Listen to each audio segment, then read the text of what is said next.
But he'd get up, and he was a fantastic guy. My father loved Billy Graham. But I love Franklin Graham. I think Franklin's been fantastic, and I'm working so hard to adhere to his note to me. I'm working hard on it, Franklin.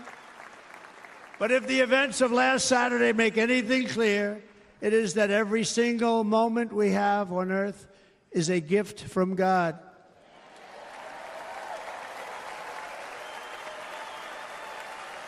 We have to make the most of every day for the people and for the country that we love. The attacker in Pennsylvania wanted to stop our movement, but the truth is the movement has never been about me. It has always been about you. It's your movement. It's the biggest movement in the history of our country by far. Can't be stopped. It can't be stopped. It has always been about the hardworking, patriotic citizens of America. For too long, our nation has settled for too little. We settled for too little. We've given everything to other nations, to other people. You have been told to lower your expectations and to accept less for your families. I am here tonight with the opposite message. Your expectations are not big enough. They're not big enough. It is time to start expecting and demanding the best leadership in the world, leadership that is bold, dynamic, relentless, and fearless. We can do that. We are Americans. Ambition is our heritage. Greatness is our birthright. But as long as our energies are spent fighting each other, our destiny will remain out of reach, and that's not acceptable. We must instead take that energy and use it to realize our country's true potential and write our own thrilling chapter of the American story. We can do it together. We will unite. We are going to come together, and success will bring us together.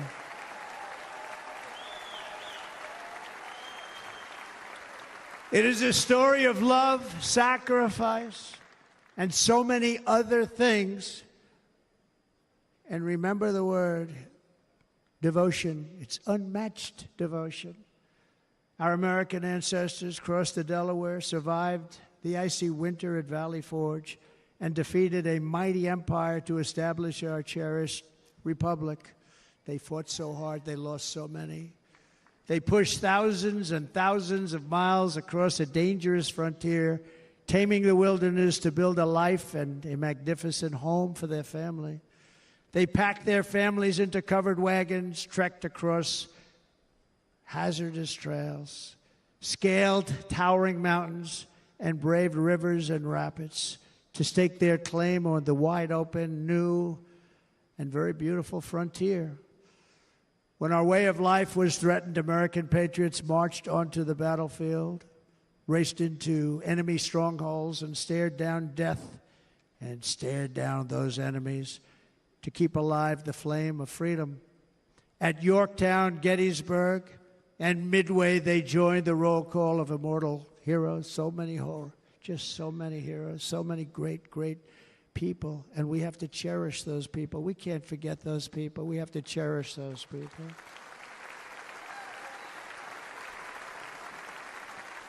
And building monuments to those great people is a good thing, not a bad thing.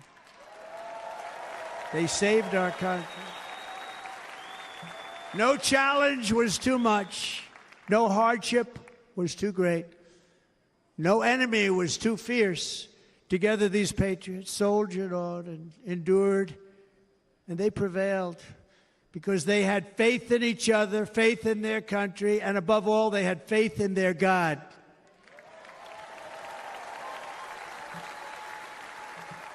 Just like our ancestors, we must now come together, rise above past differences.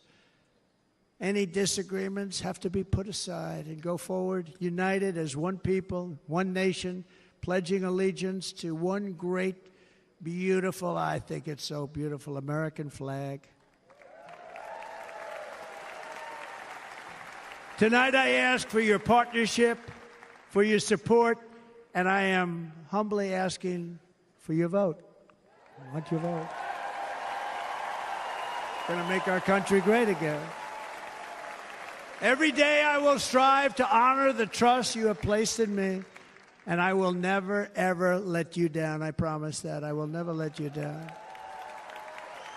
To all of the forgotten men and women who have been neglected, abandoned, and left behind, you will be forgotten no longer. We will press forward, and together we will win, win, win.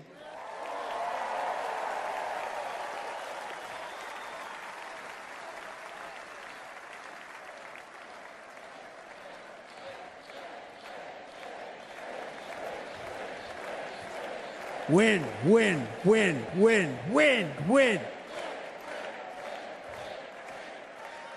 Nothing will sway us, nothing will slow us, and no one will ever stop us. No matter what dangers come our way, no matter what obstacles lie in our path, we will keep striving toward our shared and glorious destiny, and we will not fail. We will not fail. Together we will save this country, we will restore the republic, and we will usher in the rich and wonderful tomorrows that our people so truly deserve. America's future will be bigger, better, bolder, brighter, happier, stronger, freer, greater, and more united than ever before.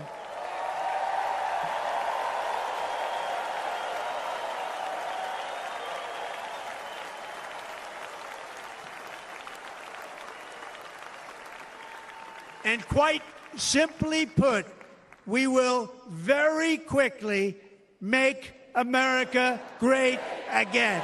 Thank you very much. Thank you very much, Wisconsin. God bless you. God bless you, Wisconsin, and God bless the United States of America, our great country. Thank you very much, everybody. Thank you.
Thank you very much. And we will do it right. We're going to do it right.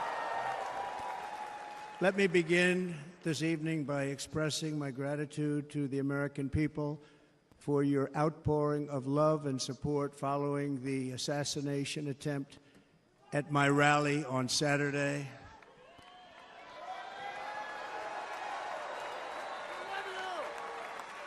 As you already know, the assassin's bullet came within a quarter of an inch of taking my life. So many people have asked me, what happened? Tell us what happened, please. And therefore, I will tell you exactly what happened, and you'll never hear it from me a second time because it's actually too painful to tell. It was a warm, beautiful day in the early evening in Butler Township in the great Commonwealth of Pennsylvania. Music was loudly playing, and the campaign was doing really well. I went to the stage, and the crowd was cheering wildly. Everybody was happy. I began speaking very strongly, powerfully, and happily, because I was discussing the great job my administration did on immigration at the southern border. We were very proud of it.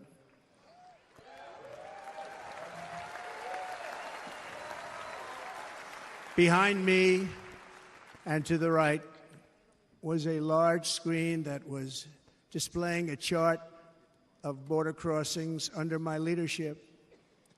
The numbers were absolutely amazing. In order to see the chart, I started to, like this, turn to my right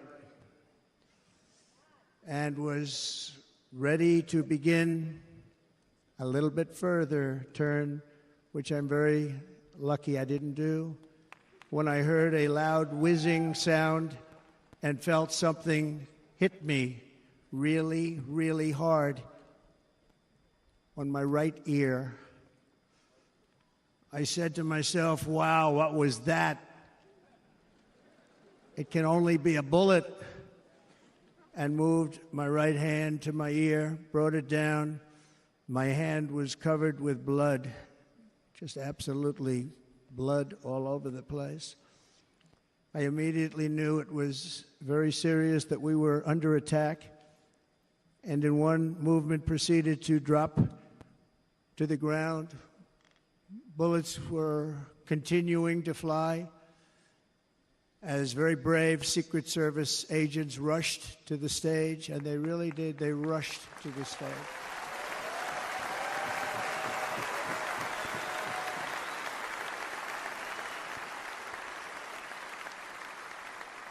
These are great people at great risk, I will tell you, and pounced on top of me so that I would be protected.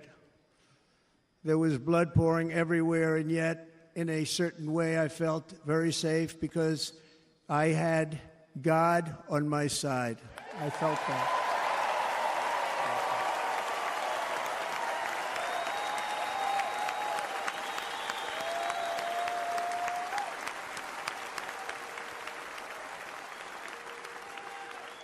The amazing thing is that prior to the shot, if I had not moved my head at that very last instant, the assassin's bullet would have perfectly hit its mark, and I would not be here tonight. We would not be together. The most incredible aspect of what took place on that terrible evening in the fading sun was actually seen later.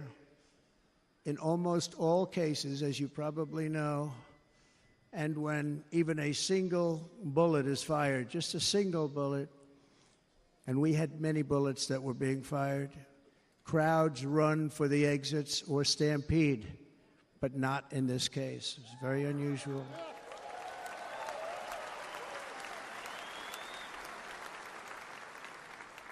This massive crowd of tens of thousands of people stood by and didn't move an inch. In fact, many of them bravely but automatically stood up looking for where the sniper would be. They knew immediately it was a sniper, and then began pointing at him. You can see that if you look at the group behind me. That was just a small group compared to what was in front. Nobody ran, and by not stampeding, many lives were saved. But that isn't the reason that they didn't move. The reason is that they knew I was in very serious trouble. They saw it. They saw me go down. They saw the blood and thought, actually most did, that I was dead. They knew it was a shot to the head. They saw the blood. And there's an interesting statistic. The ears are the bloodiest part. If something happens with the ears, they bleed more than any other part of the body For whatever reason, the doctors told me that. I said, why is there so much blood? He said, it's the ears. They bleed more. So we learned something, but they just, this beautiful crowd, they didn't want to leave me. They knew I was in trouble. They didn't want to leave me. And you can see that love written all over their faces. Incredible people. They're incredible people. Bullets were flying over us, yet I felt serene. But now the Secret Service agents were putting themselves in peril. They were in very dangerous territory. Bullets were flying right over them, missing them by a very small amount of inches. And then it all stopped. Our Secret Service sniper, from a much greater distance and with only one bullet used, took the assassin's life, took him out.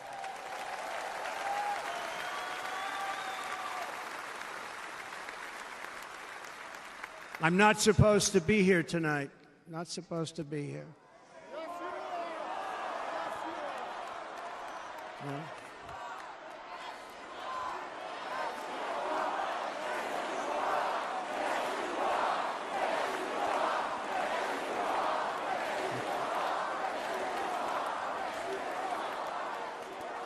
Thank you.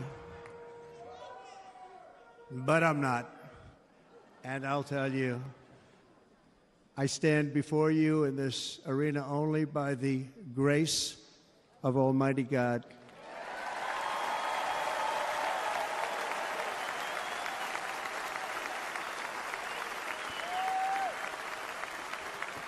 In watching the reports over the last few days, many people say it was a providential moment.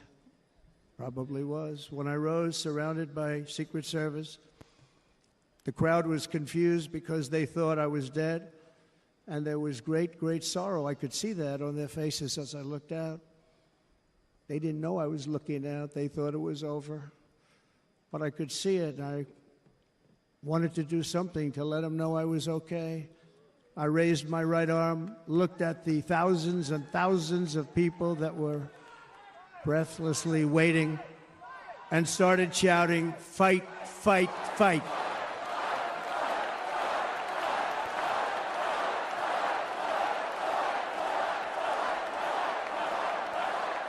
Thank you. Once my clenched fist went up, and it was high into the air. You've all seen that. The crowd realized I was okay and roared with pride for our country like no crowd I have ever heard before. Never heard anything like it. For the rest of my life, I will be grateful for the love shown by that giant audience of patriots that stood bravely on that fateful evening in Pennsylvania. Tragically, the shooter claimed the life of one of our fellow Americans, Corey Comparator. Unbelievable person, everybody tells me. Unbelievable. And seriously wounded, two other great warriors. Spoke to them today. David Dutch and James Copenhaver. Two great people. I also spoke to all three families of these tremendous people. Our love and prayers are with them, and always will be. We're never going to forget them. They came for a great rally. They were serious Trumpsters, I want to tell you. They were serious Trumpsters, and still are. But Corey, unfortunately, we have to use the past tense. He was incredible. He was a highly respected former fire chief, respected by everybody. Was accompanied by his wife, Helen, incredible woman. I spoke to her today, devastated, and two precious daughters. He lost his life selflessly acting as a human shield to protect them from flying bullets. He went right over the top of them and was hit. What a fine man he was.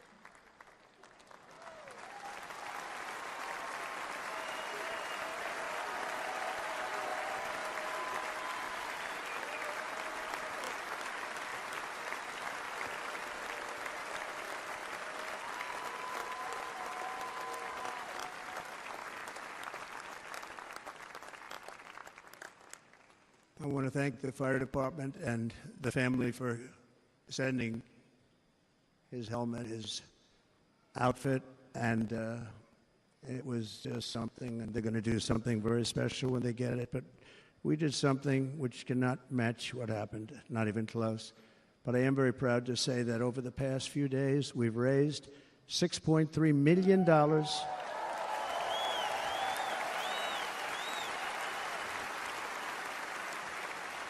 for the families of David, James, and Corey, including from a friend of mine just called up. He sent me a check right here. I just got it. $1 million from Dan Newland. Thank you, Dan. And again, when speaking to the family, I told them, I said, well, I'm going to be sending you a lot of money, but it can't compensate. They all said the same thing. You're right, sir. We appreciate so much what you're doing, but nothing can take the place in the case of Corey and the other two. By the way, they were very, very seriously injured, but now they're doing very well. They're going to be okay. They're going to be doing very well.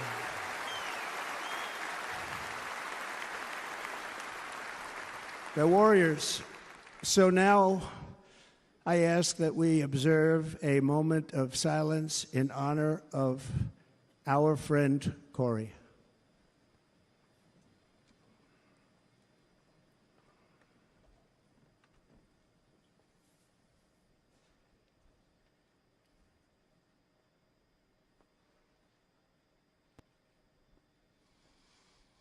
There is no greater love than to lay down one's life for others. This is the spirit that forged America in her darkest hours, and this is the love that will lead America back to the summit of human achievement and greatness. This is what we need. Despite such a heinous attack, we unite this evening more determined than ever. I am more determined than ever, and so are you. So is everybody in this room.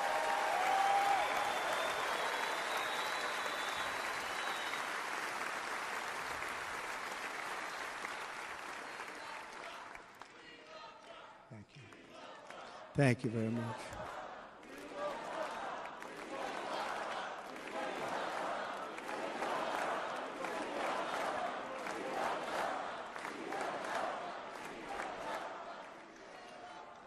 Our resolve is unbroken and our purpose is unchanged to deliver a government that serves the American people better than ever before.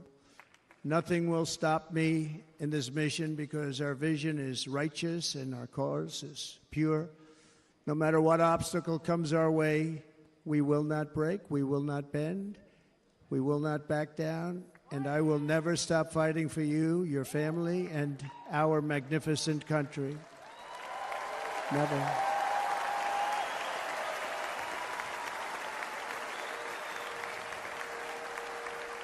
And everything I have to give with all of the energy and fight in my heart and soul, I pledge to our nation tonight. Thank you very much. I pledge that to our nation. We're going to turn our nation around, and we're going to do it very quickly. Thank you.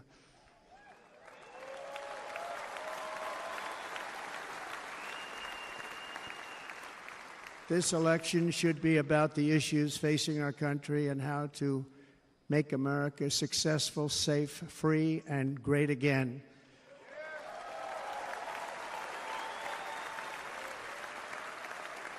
In an age when our politics too often divide us, now is the time to remember that we are all fellow citizens. We are one nation under God, indivisible, with liberty and justice for all.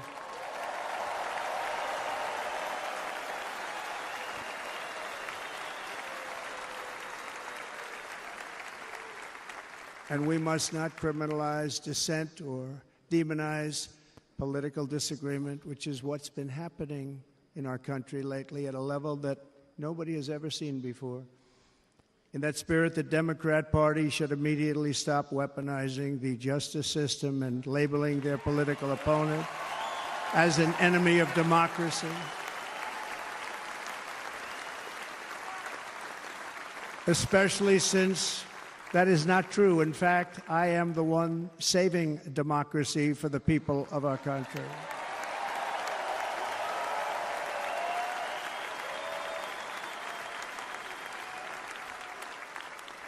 And very big news, as you probably just read, on Monday a major ruling was handed down from a highly respected federal judge in Florida, Eileen Cannon, finding that the prosecutor and the fake documents case against me were totally unconstitutional, and the entire case was thrown out of court. With all of that publicity, thrown out of court. If Democrats want to unify our country, they should drop these partisan witch hunts, which I have been going through for approximately 8 years. And they should do that without delay and allow an election to proceed that is worthy of our people. We're going to win it anyway, but worthy of our people. On this journey, I am deeply honored to be joined by my amazing wife, Melania.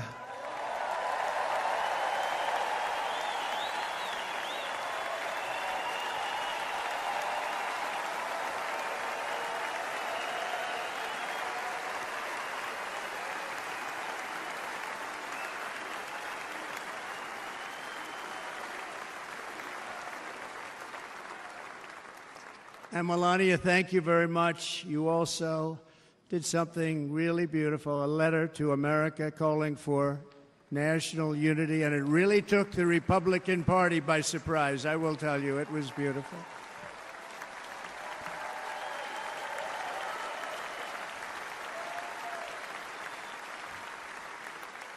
In fact, some very serious people said that we should take that letter and put it as part of the Republican platform. That would be an honor, wouldn't it?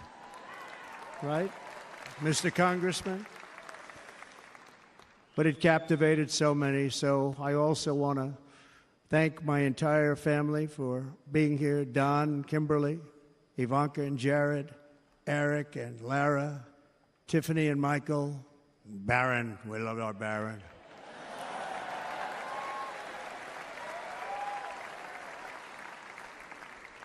And of course, my 10 wonderful grandchildren. You saw a few of them up there on my lap before.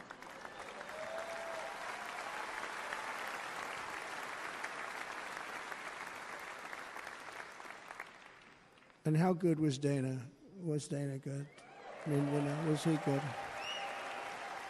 He was on probably the only vacation he's had in about, maybe ever, because he works, but about 10 years with his wife, very far away. I won't tell you where, but very, very far away, beautiful place.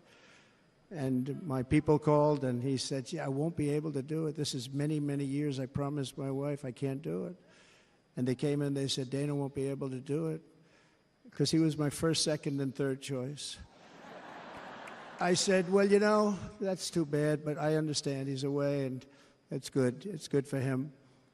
And that was it. About 30 minutes later, she came back in, sir, Dana just called. He's going to do it.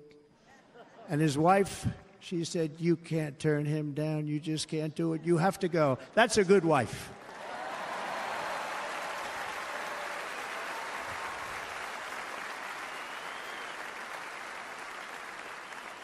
So he got on a plane. He got here a little while ago. Now he's going to get on the plane in a little while, and he's going to go back home to his wife. But they're great, and I just want to thank her and him and their whole family, because that's not easy. And Kid Rock, same thing. Called, he said, I want to be a part of it. I want to be a part, because, Kid does his great song, Big, Big Monster song. I had no idea. He became a friend of mine over the last 10 years. And he's amazing. Everyone loves him. I didn't even know how big he was. He has rallies, 35, 40,000 people he gets every time he goes out. I think he's making so much money, he doesn't know what the hell to do with it. You want to know? And then we have my other friend, and I've known him so long, and we took that song, and it was a big success, but we made that I saw a chart of great songs to America. That was #1 on the chart recently, #1. So that's Lee Greenwood, a very special, beautiful person. He's a beautiful man. But they all wanted to be here. They called. And how about the Hulkster? How good was he? Is he up? Where is he? Boy, oh boy.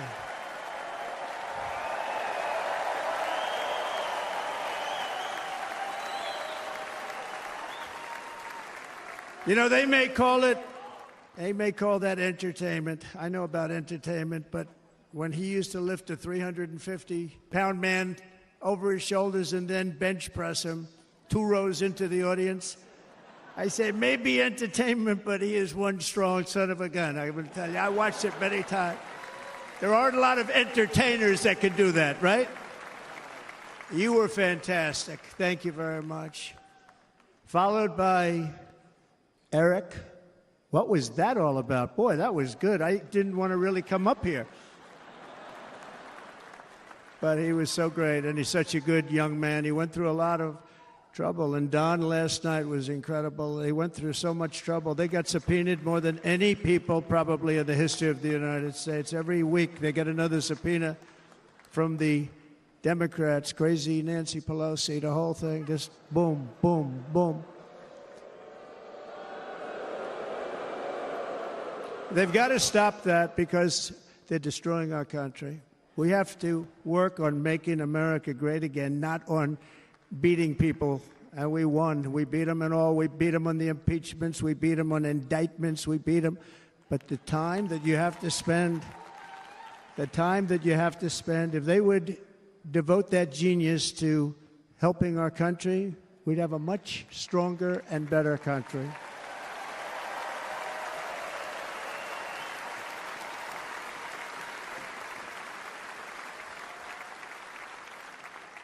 And Jason, the biggest star in country music. Jason, thank you for being here. Jason, thank you very much. Jason Aldean, he's good. I like his wife even better, by the way. She's here. Thank you, Jason. But I'm thrilled to have a new friend and partner fighting by my side. The next Vice President of the United States, the current Senator from Ohio, JD Vance, and his incredible wife, Usha.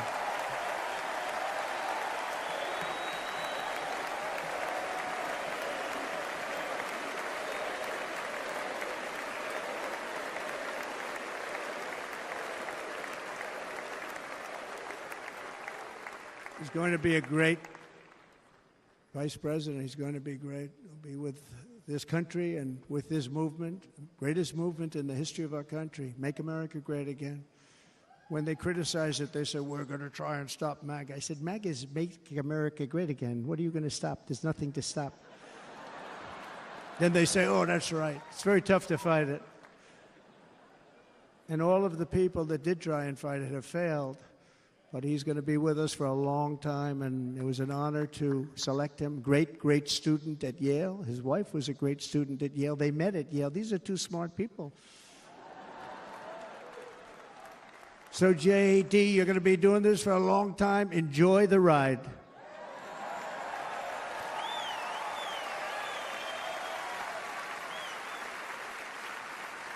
And a very special thank you to the extraordinary people of Milwaukee and the great state of... Oh, there they are. There they are. You are so easy to spot. And Green Bay's going to have a good team this year, right? They're going to have a good team. They're going to have a good team. Most of the audience doesn't like it, but it's true. You're going to have a very good team this year.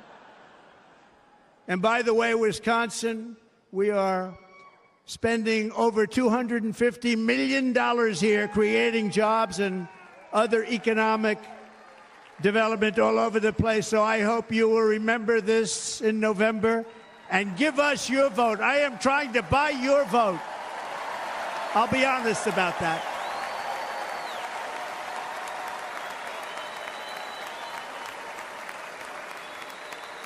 And I promise we will make Wisconsin great again. We're going to make it. Thank you, Mr. Governor. Thank you very much. Thank you. I'm here tonight to lay out a vision for the whole nation. To every citizen, whether you're a young or old man or woman, Democrat, Republican, or independent, black or white, Asian or Hispanic, I extend to you a hand of loyalty and of friendship. Together we will lead America to new heights of greatness like the world has never seen before. We were right there in the first term. We got hit with COVID. We did a great job. Nobody knew what it was, but nobody's ever seen an economy pre-COVID. And then we handed over a stock market that was substantially higher than just prior to COVID. Coming in, did a great job. Never got credit for that. We got credit for the war and defeating ISIS and so many things, the great economy, the biggest tax cuts ever, the biggest regulation cuts ever, the creation of Space Force, the rebuilding of our military. We did so much. We did so much. Right to try. Right to try is a big deal. We got right to try. They were trying to get that for 52 years. Somebody's terminally ill, and hopefully there's nobody in this audience, but it does happen a lot. They're terminally ill and they can't use our new space-age drugs and other things that we are way ahead. We have the greatest doctors in the world, the greatest laboratories in the world, and you can't do it. They've been trying to get that approved for 52 years. Wasn't that easy? The insurance companies didn't want to do it. They didn't want the risk. The labs didn't want to do it because if it didn't work, people are pretty far down the line toward death. They didn't want to do it. The doctors didn't want to have it on their records, so I got everybody into an office. 52 years they tried. Sounds simple, but it's not. And I got them to agree that somebody that needs it will, instead of going to Asia or Europe or someplace, or if you have no money, going home and dying, just die. We got them to sign an agreement, agree to it, where they're not going to sue anybody. They're going to get all of this stuff. They're going to get it really fast. And what's happened is we're saving thousands and thousands of lives. It's incredible. Right to try. It's a great feeling. Under our leadership, the United States will be respected again. No nation will question our power. No enemy will doubt our might. Our borders will be totally secure. Our economy will soar. We will return law and order to our streets, patriotism to our schools, and importantly, we will restore peace, stability, and harmony all throughout the world. But to achieve this future, we must first rescue our nation from failed and even incompetent leadership. We have totally incompetent leadership. This will be the most important election in the history of our country. Under the current administration, we are indeed a nation in decline. We have an inflation crisis that is making life unaffordable, ravaging the incomes of working and low-income families, and crushing, just simply crushing our people like never before. They've never seen anything like it. We also have an illegal immigration crisis, and it's taking place right now as we sit here in this beautiful arena. It's a massive invasion at our southern border that has spread misery, crime, poverty, disease, and destruction to communities all across our land. Nobody's ever seen anything like it. Then there's an international crisis, the likes of which the world has seldom been part of. Nobody can believe what's happening. War is now raging in Europe and the Middle East. A growing specter of conflict hangs over Taiwan, Korea, the Philippines, and all of Asia. And our planet is teetering on the edge of World War III. And this will be a war like no other war because of weaponry. The weapons are no longer army tanks going back and forth shooting at each other. These weapons are obliteration. It's time for a change. This administration can't come close to solving the problems. We're dealing with very tough, very fierce people. They're fierce people. And we don't have fierce people. We have people that are a lot less than fierce, except when it comes to cheating on elections and a couple of other things. Then they're fierce. Then they're fierce. So tonight, I make this pledge to the great people of America. I will end the devastating inflation crisis immediately, bring down interest rates, and lower the cost of energy. We will drill, baby, drill.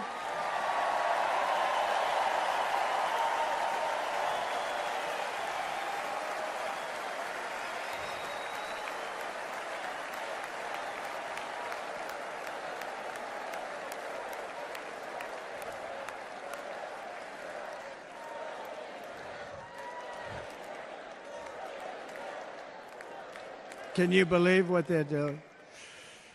But by doing that, we will lead a large-scale decline in prices. Prices will start to come down. Energy raised it. They took our energy policies and destroyed them. Then they immediately went back to them, but by that time, so much was lost. But we will do it at levels that nobody's ever seen before, and we'll end lots of different things. We'll start paying off debt and start lowering taxes even further. We gave you the largest tax cut. We'll do it more. You know, people don't realize I brought taxes way down, way down, and yet we took in more revenues the following year than we did when the tax rate was much higher. Most people said, how did you do that? Because it was incentive. Everybody was coming to the country. They were bringing back billions and billions of dollars into our country. The companies made it impossible to bring it back. The tax rate was too high, and the legal complications were far too great. I changed both of them, and hundreds of billions of dollars by Apple and so many other companies were brought back into our nation, and we had an economy the likes of which no nation had ever seen. China, we were beating them at levels that were incredible. And they know it. They know it. We'll do it again, but we'll do it even better. I will end the illegal immigration crisis by closing our border and finishing the wall, most of which I've already built.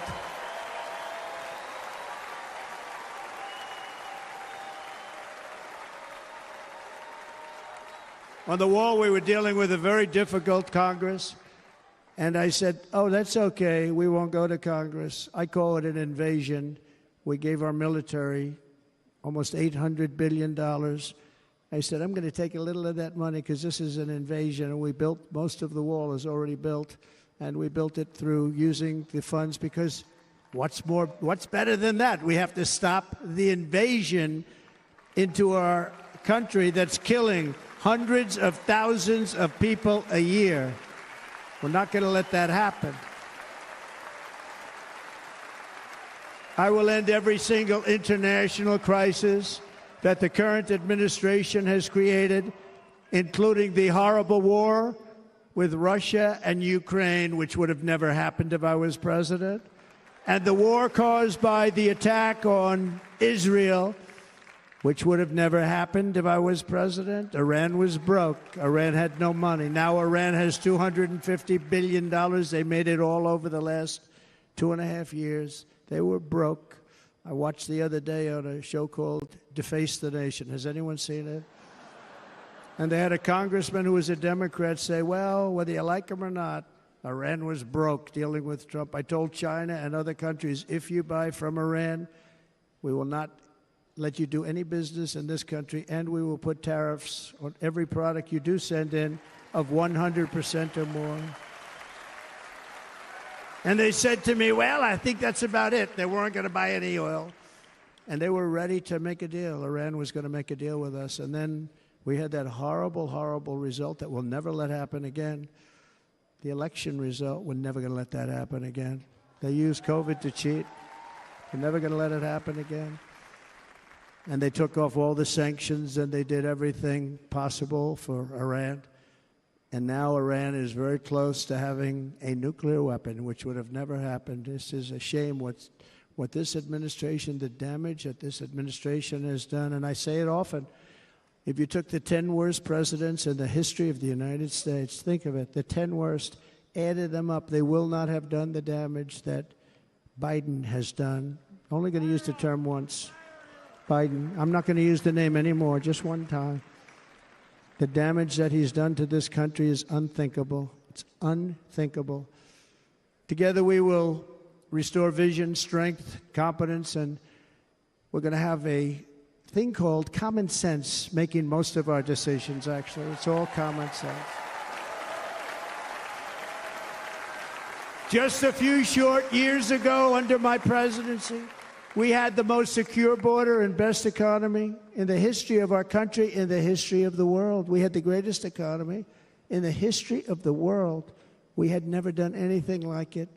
We were beating every country, including China, by leaps and bounds. Nobody had seen anything like it. We had no inflation. Soaring incomes were going. Nobody can believe it. You can't believe what happened 4 years ago is happening now in reverse. And the world was at peace. Inflation has been a killer for our country. No matter what you make it, it doesn't matter because inflation is eating you alive. People that were putting away money, they were making great wages, the highest they've ever made, but they were putting away a lot of money. Now they are just being destroyed. They're not putting away anything. They're barely living. They're going into savings accounts. They're taking out their money to live because of inflation. Inflation, remember, it's called a country buster. You can go back to Germany from 100 years ago. You can go back to any country that suffered great inflation. And we've suffered the worst inflation we've ever had. But go back and see what's happened to those countries. We've had the worst inflation we've ever had under this person. But in less than 4 years, our opponents have turned incredible success into unparalleled tragedy and failure. It's been a tremendous failure. Today, our cities are flooded with illegal aliens. Americans are being squeezed out of the labor force and their jobs are taken. And by the way, you know who's taking the jobs that are created? 107% of those jobs are taken by illegal aliens. And you know who's being hurt the most by millions of people pouring into our country? The black population and the Hispanic population, because they're taking the jobs from our black population, our Hispanic population, and they're also taking them from unions. The unions are suffering because of it. Thank you. Thank you. I like you too. Thank you very much. Inflation has wiped out the life savings of our citizens and forced the middle class into a state of depression and despair. That's what it is. It's despair and depression. We cannot and will not let this continue. Less than 4 years ago, we were a great nation, and we will soon be a great nation again. We're going to be a great nation again.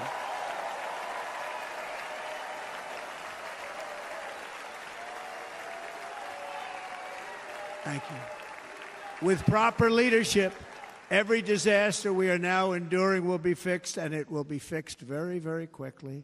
So tonight, whether you've supported me in the past or not, I hope you will support me in the future, because I will bring back the American dream. That's what we're going to do. You don't even hear about the American dream anymore. With great humility, I am asking you to be excited about the future of our country. Be excited. Be excited.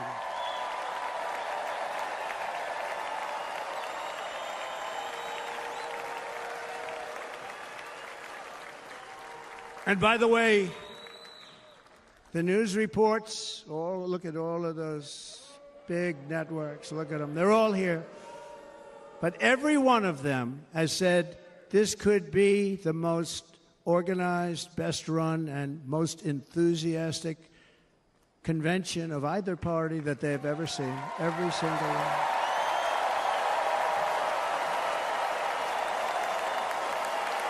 And it's true. It's true. And there's love in the room. There's great love in the room.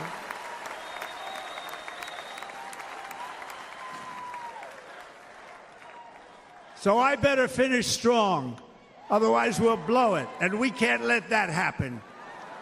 Now, this was great. All of the great people that spoke, and everybody hit a home run. I mean, there's not one that I can think of where I said, oh, gee, that wasn't great. Every single person. I refuse to be the only one. Don't do that to me. They're already getting ready. See, I gave them an idea. Now, this was a great convention. This was, I think we're actually going to go home and miss it. You know, usually with a first of all, Look at these crowds. You'd never have this at a convention. Look at these crowds.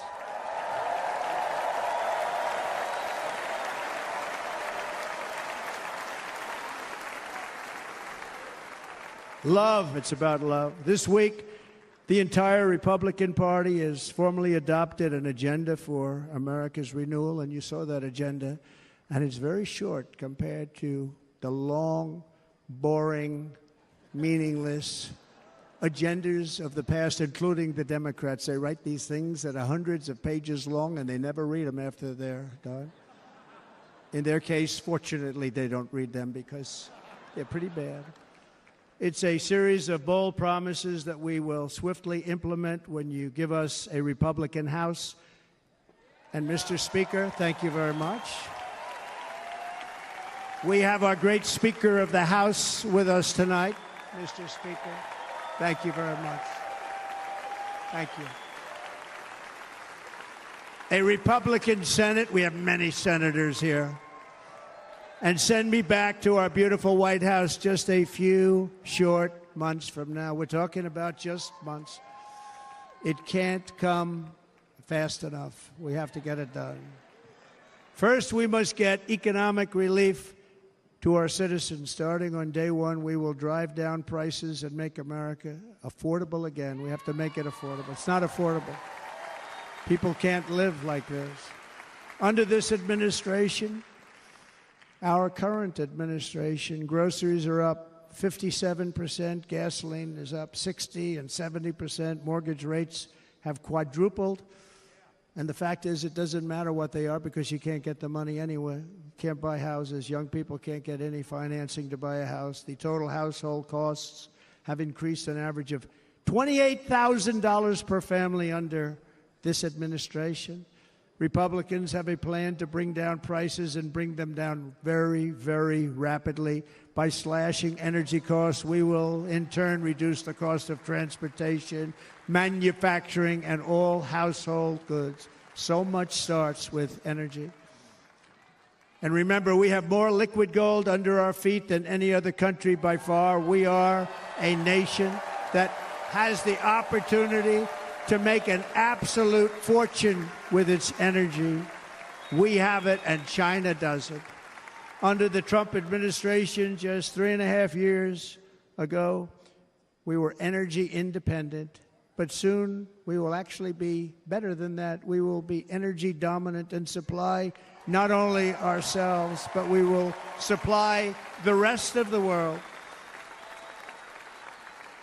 with numbers that nobody has ever seen, and we will reduce our debt, $36 trillion. We will start reducing that, and we will also reduce your taxes still further. Next, and by the way, they want to raise your taxes 4 times, think of it. And all my life I grew up watching politicians. I always loved politics, I guess. I was on the other side. I'd watch and they were always talking about, we will give you a tax cut. We will give you a tax cut. My whole life I was watching, I will give you a tax cut, right, Mr. Congressman? That's all they talked about. This is the only administration that said, we're going to raise your taxes by 4 times what you're paying now, and people are supposed to vote for them? I've never heard it. You're paying too much. We're going to reduce your taxes still further. We gave you the biggest one, as I said. We're going to give you more, and it's going to lead to tremendous growth. We want growth in our country. That's what's going to pay off our debt.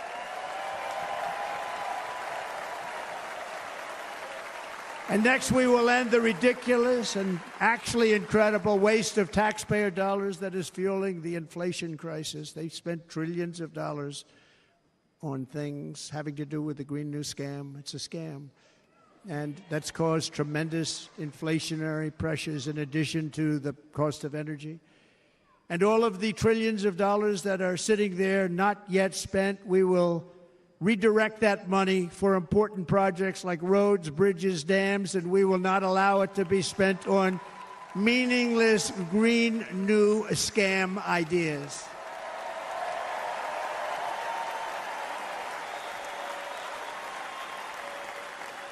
And I will end the electric vehicle mandate on day one.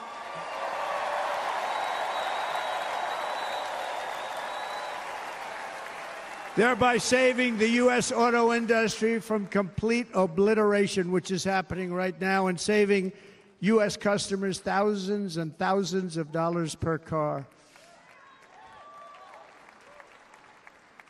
And right now, as we speak, large factories just started are being built across the border in Mexico. So with all the other things happening on our border, and they're being built by China to make cars and to sell them into our country. No tax, no anything. The United Auto Workers ought to be ashamed for allowing this to happen. And the leader of the United Auto Workers should be fired immediately. And every single auto worker, union and non-union, should be voting for Donald Trump, because we're going to bring back car manufacturing, and we're going to bring it back fast.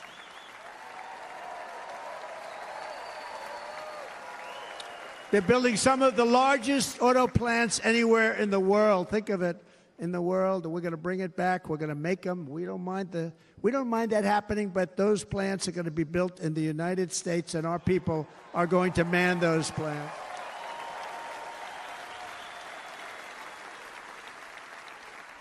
And if they don't agree with us, we'll put a tariff of approximately 100 to 200% on each car, and they will be unsellable in the United States.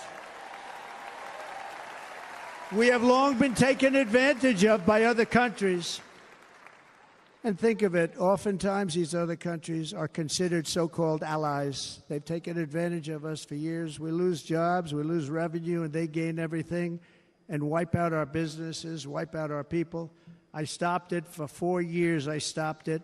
And we're really ready to make changes like nobody had seen before. And remember, USMCA, I got rid of NAFTA, the worst trade deal ever made, and replaced it with USMCA, which is, they say, the best trade deal ever made. Actually, probably the best trade deal was the deal I made with China, where they buy $50 billion worth of our product. They were buying nothing. They buy $50 billion worth. They had to. But I don't even talk about it because of COVID. I don't even mention it, frankly, because of what happened with the China virus.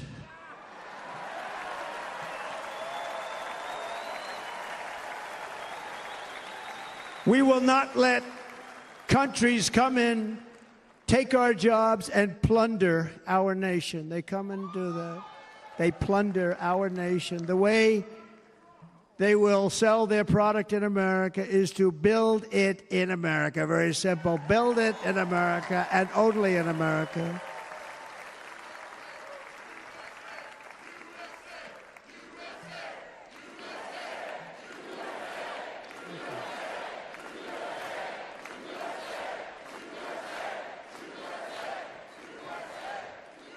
And this very simple formula, and Congress has to go along with us, and they will.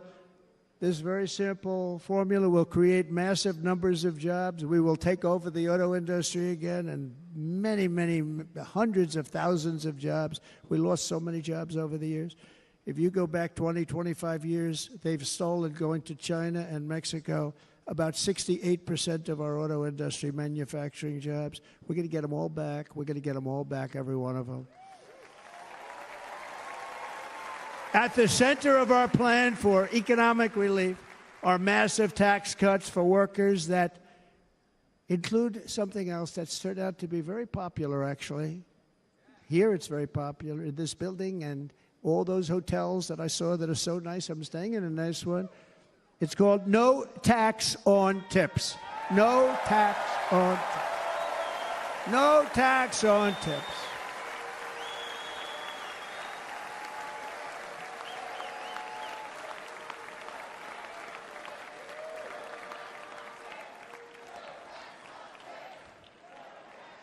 I got that by having dinner recently in Nevada, where we're leading by about 14 points. Hello. I'll see you there very soon, everybody. And we're having dinner at a beautiful restaurant in the Trump building on the Strip, and it's a great building, and the waitress comes over. How's everything going? A really nice person. How's everything? Oh, sir, it's so tough. The government's after me all the time on tips, tips, tips. I said, well, they give you cash. Would they be able to find him? She said, actually, and I didn't know this, she said, very little cash is given. It's all put right on the check. and they come in and they take so much of our money, it's just ridiculous, and they don't believe anything we say, and they've just hired, as you know, 88,000 agents to go after them even more. And I said, this shows the level of my, most people go out, they hire consultants, they pay millions of dollars. But I said to her, let me just ask you a question. Would you be happy if you had no tax on tips? She said, what a great idea. I got my information from a very smart waitress. That's better than spending millions of dollars. And everybody loves it. Waitresses and caddies and drivers and everybody's a large group of people that are being really hurt badly. They make money, let them keep their money. I'm going to protect Social Security and Medicare. Democrats are going to destroy Social Security and Medicare because all of these people, by the millions they're coming in, they're going to be on Social Security and Medicare and other things, and you're not able to afford it. They are destroying your Social Security and your Medicare.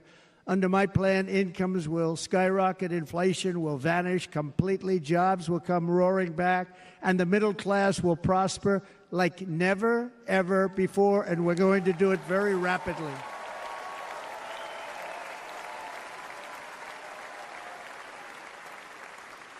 But no hope or dream we have for America can succeed unless we stop the illegal immigrant invasion, the worst that's ever been seen anywhere in the world. There's never been an invasion like this anywhere. Third world countries would fight with sticks and stones not to let this happen.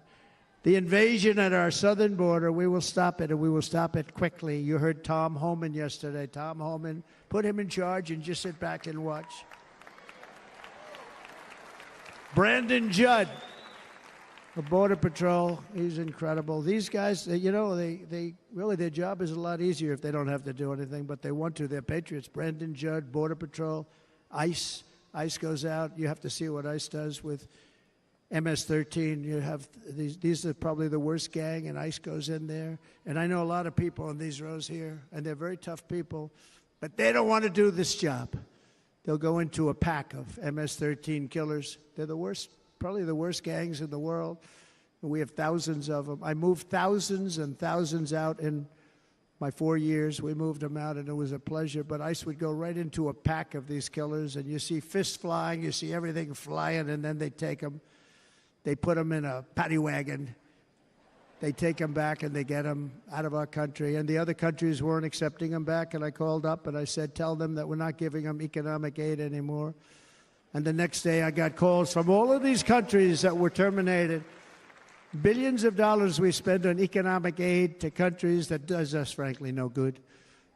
And the next day, I was called by everybody. I couldn't take all the calls. Sir, what's the problem? I said, you won't take your killers back that you sent in caravans into America. You won't take them back. Well, sir, if you'd like us to, we would give very serious consideration to doing that. And within 24 hours, they were being taken back. For years and years, when I first came in, they said President Obama tried to get him to go back, and they wouldn't accept him. They'd put planes on the runway so you couldn't leave the plane. They'd close the road so you couldn't take the buses. They'd all have to turn back. As soon as I said no more economic aid of any kind to any country that does that, they called back and they said, sir, it would be our great honor to take MS-13. We love them very much. We love them very much, sir. We'll take them back. At the heart of the Republican platform is our pledge to end this border nightmare and fully restore the sacred and sovereign borders of the United States of America, and we're going to do that on day one.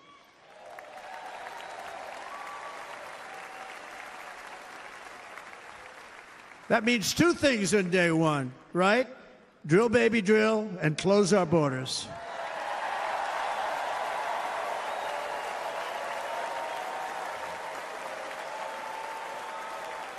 And by the way, and I think everybody as a Republican, as a patriot in this room, and most Democrats, we want people to come into our country, but they have to come into our country legally. Legally. Less than 4 years ago, I handed this administration the strongest border in American history. But you can see on the chart that saved my life, that was the chart that saved my life. I said, look it, I'm so proud of it. I think it's one of the greatest. It was done by the Border Patrol, one of the greatest charts I've ever seen. It showed everything just like that. You know the chart. Oh, there it is. That's pretty good. Wow. Last time I put up that chart, I never really got to look at it.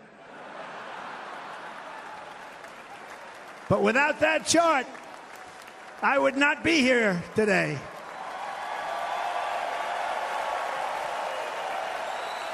Never got to look at it.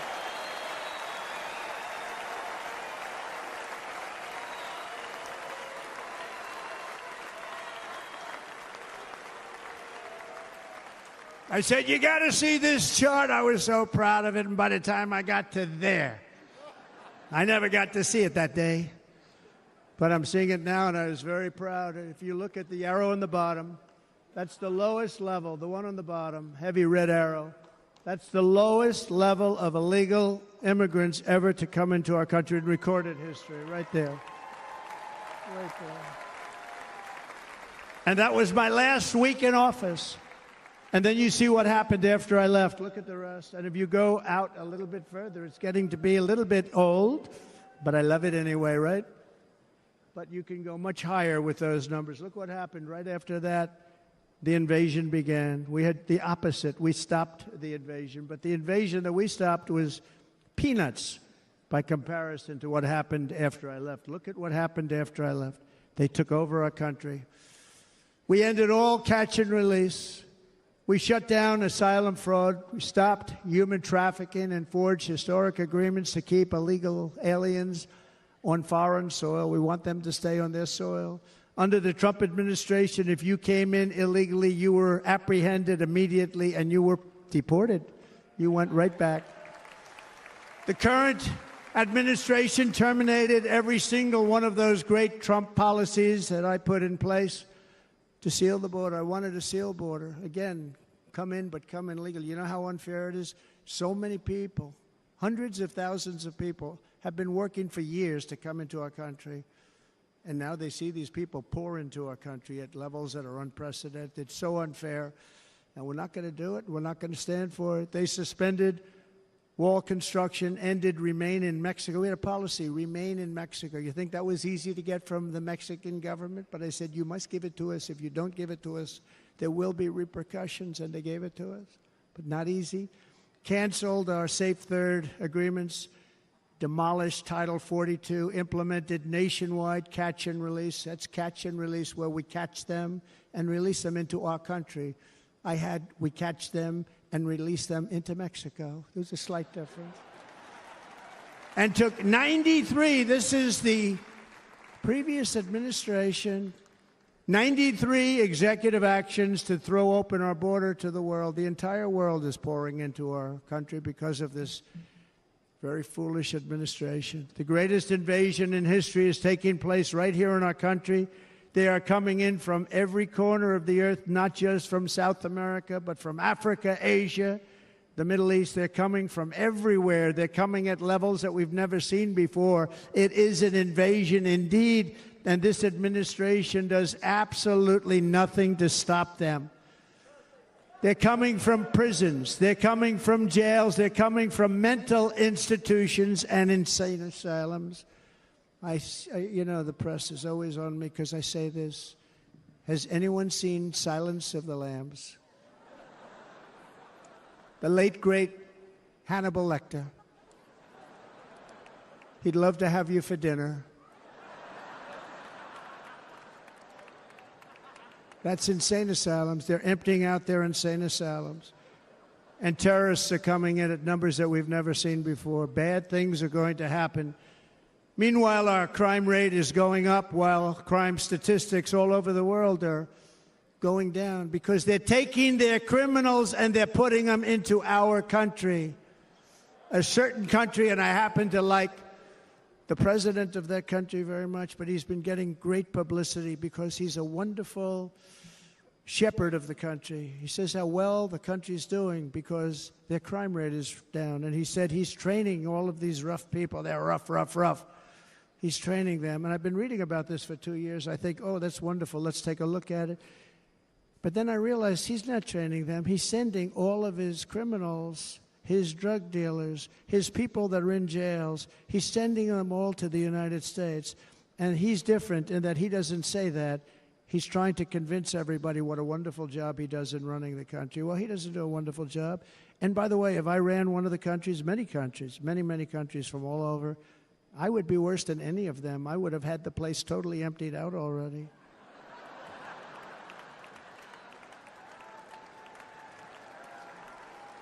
But we become a dumping ground for the rest of the world, which is laughing at us. They think we're stupid.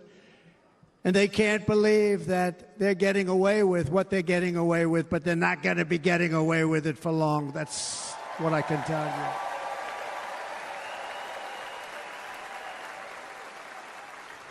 you. In Venezuela, Caracas, high crime. Caracas, Venezuela, really a dangerous place, but not anymore. Because in Venezuela, crime is down 72%. In fact, if they would ever win this election, I hate to even say that, we will have our next Republican convention in Venezuela because it will be safe. Our cities will be so unsafe, we will not be able to have it there. In El Salvador, murders are down by 70%. Why are they down? Now, he would have you convinced that because he's trained murderers to be wonderful people. No. They're down because they're sending their murderers to the United States of America. This is going to be very bad. And bad things are going to happen, and you're seeing it happen all the time. That's why, to keep our families safe, the Republican platform promises to launch the largest deportation operation in the history of our country.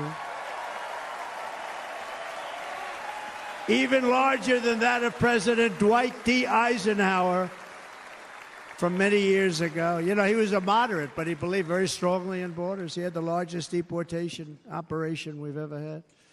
Just recently, I spoke to the grieving mother of Jocelyn Nungary, a wonderful woman, a precious 12-year-old girl from Houston who last month was tied up, assaulted, and strangled to death after walking to the convenience store just a block away from her house. Her body was dumped near the side of the road in a shallow creek, found by some onlookers who couldn't believe what they had witnessed. Charged with Jocelyn's heinous murder are 2 illegal aliens from Venezuela who came across our border, were in custody, and were then released into the country by this horrible, horrible administration that we have right now. I also met recently with the heartbroken mother and sister of Rachel Morin. Rachel was a 37-year-old mom of 5 beautiful children who was brutally raped and murdered while out on a run. She wanted to keep herself in good shape. It was very important to her. She was murdered. The monster responsible first killed another woman in El Salvador before he was led into America by the White House. This White House let them in. He then attacked a 9-year-old girl and her mother in a home invasion in Los Angeles before murdering Rachel in Maryland. Traveled all throughout the country, doing tremendous damage. Rachel's mother will never be the same. I spent time with her. She will never be the same. I've also met with the wonderful family of Laken Riley, the brilliant 22-year-old nursing student. She was so proud of being first in her class, who was out for a jog on the campus of the University of Georgia when she was assaulted, beaten, and horrifically killed.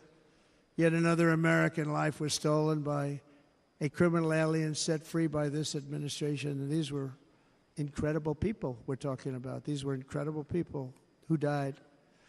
Tonight, America, this is my vow. I will not let these killers and criminals into our country.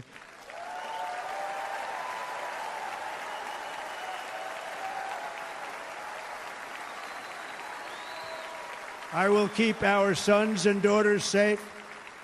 As we bring security to our streets, we will help bring stability to the world. I was the first president in modern times to start no new wars. You know, we were the toughest, we were the most respected. And you saw this. Hungry, strong country, run by a very powerful, tough leader. He's a tough guy. Press doesn't like him because he's tough. And he came out recently. They were asking him at an interview, the whole world is exploding. What's happening? What's going on? Viktor Orban, Prime Minister of Hungary, very tough man. He said, I don't want people coming into my country and blowing up our shopping centers and killing people. But they said to him, tell us what's going wrong, what's happening, what is it? He said, there's only one way you're going to solve it. You got to bring President Trump back to the United States because he kept everybody at bay. He used a word I wouldn't use because I can't use that word, because you'd say it was braggadocious. The press would say he was a braggart. I'm not a braggart. But Viktor Orban said it. He said Russia was afraid of him. China was afraid of him. Everybody was afraid of him. Nothing was going to happen. The whole world was at peace. And now the world is blowing up around us. All of these things that you read about were not going to happen. Under President Bush, Russia invaded Georgia. Under President Obama, Russia took Crimea. Under the current administration, Russia is after all of Ukraine. Under President Trump, Russia took nothing.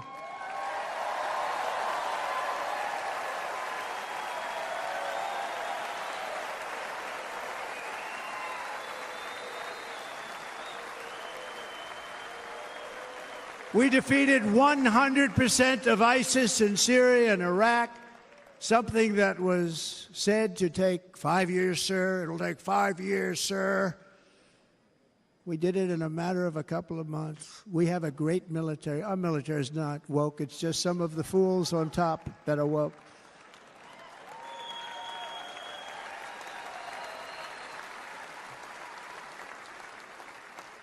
I got along very well. North Korea, Kim Jong-un, I got along very well with him. The press hated when I said that. How could you get along with him? Well, you know, it's nice to get along with somebody who has a lot of nuclear weapons or otherwise, isn't it? See, in the old days, they'd say, that's a wonderful thing. Now they say, how can you possibly do that? But no, I got along with him, and we stopped the missile launches from North Korea. Now North Korea is acting up again, but when we get back, I get along with him. He'd like to see me back, too. I think he misses me, if you want to know the truth. Our opponents inherited a world at peace and turned it into a planet of war. We're in a planet of war. Look at that attack on Israel. Look at what's happening with Ukraine. The cities are just bombed out. How can people live like that where buildings, massive buildings, are falling to the ground?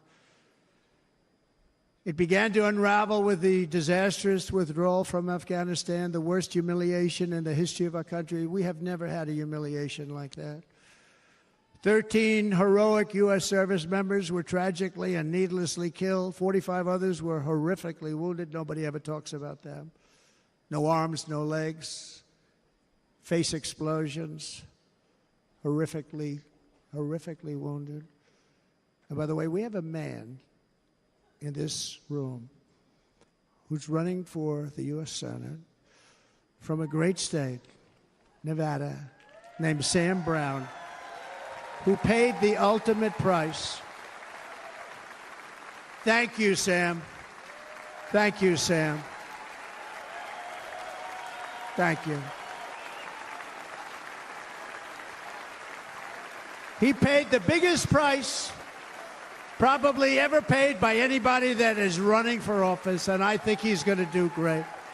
He's running against a person that is not good, not respected, a total lightweight. But Sam, I think, paid, really, we were talking about it with some of the senators that are working so hard for Sam, but he paid the biggest price of any senator ever to run.